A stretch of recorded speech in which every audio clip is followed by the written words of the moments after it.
Oh, anak, ano na naman itong ipinost mo? I am so disappointed to myself. I did not know it was happened. Ano ito? Bakit ganito? Wala po, Ma. Malungkot lang po ako ngayon.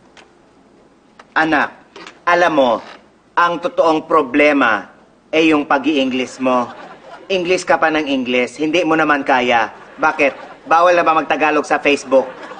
Alam na ng lahat na bobo ka, pinatunayan mo pa. Gusto mo ba talaga ipamukha sa akin na inaksaya ko lang yung pinang-tuition ko sa'yo? Anak, pag nag-post ka uli ng English, pagkakalat ko, ampun ka lang. Anong pagmamagaling yan? Paki-explain. In Tagalog, ha? Love you.